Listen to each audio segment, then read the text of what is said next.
So since I have 15 minutes, I'll just run through the important points that I have made for today. So we will see this whole topic from the perspective of maybe an oncologist, Dr. V, who's caring for Mr. A, who's 68-year-old with advanced lung cancer, brought to casualty with severe shortness of breath. Now, how does Dr. V plan his care or proceed with the further management of this patient? And I have also been told that this breathless patient, everything else has failed.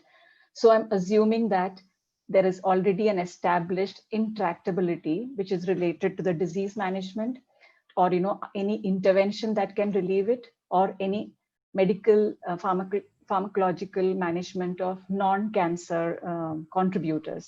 So assessment has been done. So now Dr. V needs to understand whether to go for intensive comfort therapy or intensive intervention therapy. So for that, we will need to know a little more about this patient. So we are looking at two scenes so that we can discuss about different possibilities of care.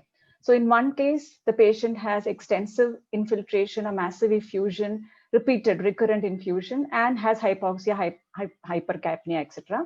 And in the other case, similar hypoxemic, hypercapnic state, but there is a patchy infiltration, minimal pleural effusion. Now, we should remember that these are just snapshots that that Dr. V gets to make decisions on. How do we get to understand the disease trajectory, which is something I heard for the first time when I came into the field of palliative medicine?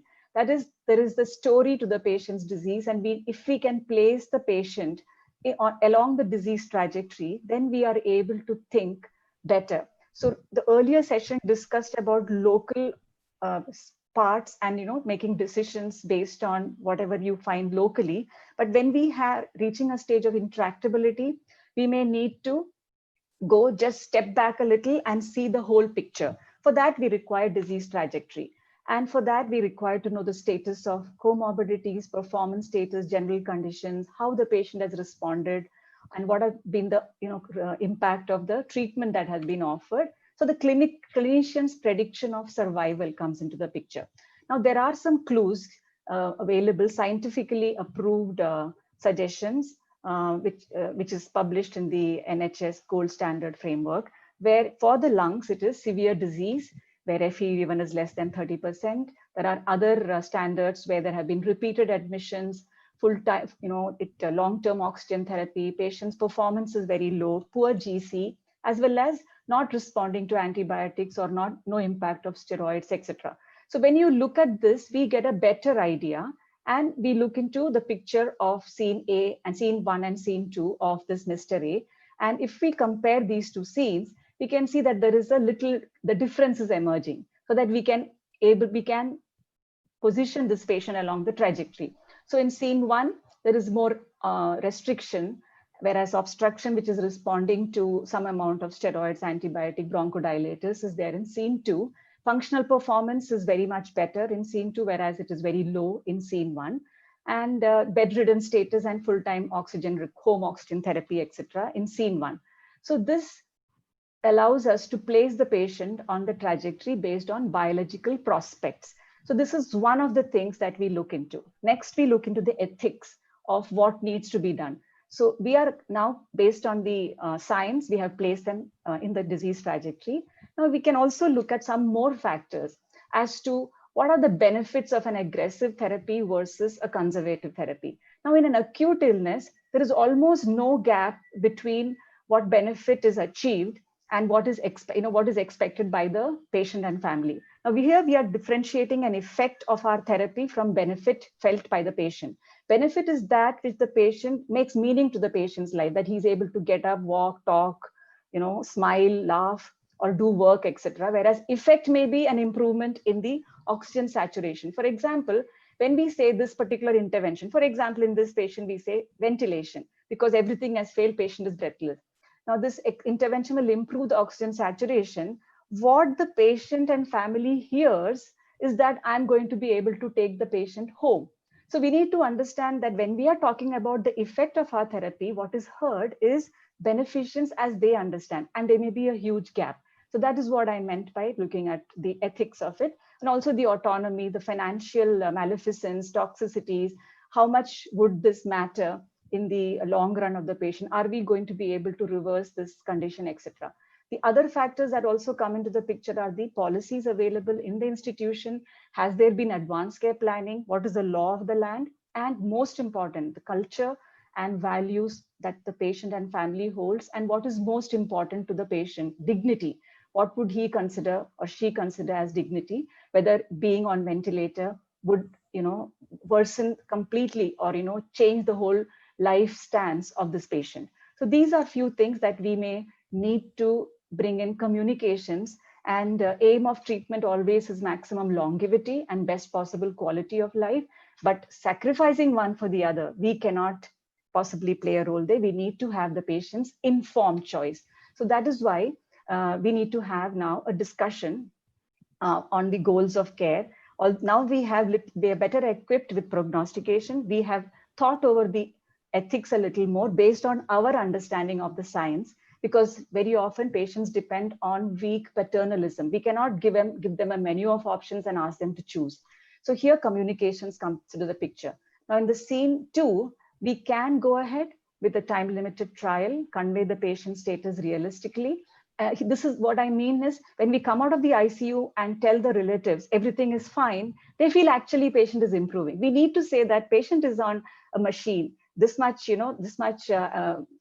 only these many few breaths are by the patient. Rest of it is by the machine. And if we are giving them some other drips, inotropes or antibiotic, we should inform them well as to what are the different support systems. Otherwise, they are constantly thinking patient is fine. They get to understand that patient is actually improving. And then when something goes wrong, there is anger, there is, all the consequences. So conveying the patient's status in the correct manner, even when the patient is on ventilator, is very important. Now, choosing wisely India, you might have seen, they have created 10 low value harmful practices in cancer care, which needs to be avoided. And I really request all of you to go through this Lancet publication, which is giving us a very fair idea of what needs to be done realistically. For example, when we are doing an investigation, does that change our management? Just for our knowledge, just for our certainty, is it worthwhile doing? Those kind of questions. Also, we need to understand that all these discussions of whether or not ICU cannot be at the doorstep of the ICU. This has to be thought of much earlier, and there's an entire session dedicated to it. I happen to see that. So we hope to hear more about that. So the initial prediction of survival, temporal as well as probability based, which is probability based is more accurate. That is, will I be surprised? What will be the probability that this patient is alive 6 months from now, or if the patient is going to be, will I be surprised if the patient dies in 6 months? So because that is based on all the different interactions and observations that we have made unconsciously, and we are able to have that question asked to ourselves. So once we place the patient on the trajectory of conservative management, that is in the scene 1, because the doctor is not surprised if this patient were to be alive 6 months, were to be dead 6 months from now, we may go for intensive comfort care. I would rather like to call it as intensive comfort care. Now, when does this start? Again, there is a session, the next session. It is not in the threshold of ICU. It is much earlier, and Dr. Marianne would elaborate on this. Now, second point is foreseeing is different and foretelling is different. So there has to be early, honest, regular communication, not at the last stage where tell me what to do. Do you want us to do everything? So there is a method which is called ask, tell, ask. So instead of tell, and just advise, we have to check what they want and what is more aligning with their life stance. So there are two examples I'm giving here. Suppose the doctors ask, do you want everything to be done? And obviously the family in that big emotional status will say, yes, please do everything possible, doctor. But what they actually mean is that we need to understand to listen emotional content rather than just the verbal content. What they are trying to say is, we can't bear to see her suffering. Please do everything to make her comfortable. Patients and families don't expect to live forever, but they also don't expect to die forever. Sometimes we are prolonging their death. So we need to make that distinction.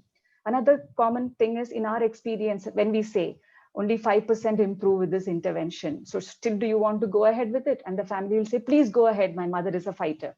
Again, we need to understand, if we think that intervention is futile, then it is better rather than talking about the futility, because the family will always interpret it as, that is okay, 90% is for others, but 10% is what is going to happen to my father or my mother. So focusing on the toxicity may be of greater value.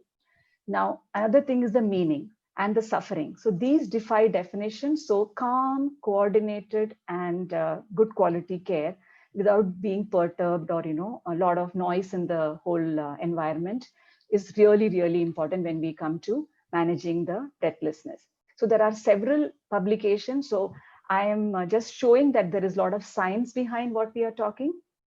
And I'm sorry to interrupt. Just last 1 minute for you, please. Yeah, okay. I see. So, sorry.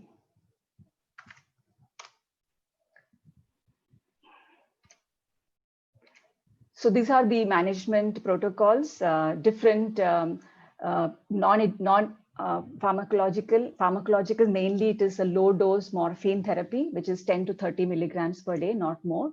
And we need to break this link of anxiety with breathlessness. And there is science behind it. So the referrals, energy conservation techniques, walking aids, and non-pharmacological therapy has a role when there is a prognostication of months. And sustained release tablets, there is a lot of evidence for using systemic opioids. Best evidence, level 1A evidence for 10 milligrams, 70% improve with just 10 milligrams per day. And there are others which may require 25% escalation if they're already on opioids.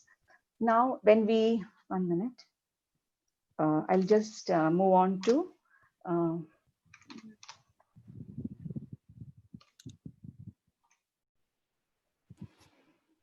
cough. Yeah. So reversible contributors have all been taken care of. So this is my last slide, which is, yeah.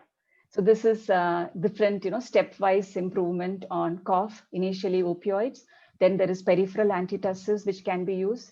Then there is local anesthetic agents, which are useful. And there is trial of some of the drugs like amitriptyline and gabapentin, which is just now just started. So thank you very much. And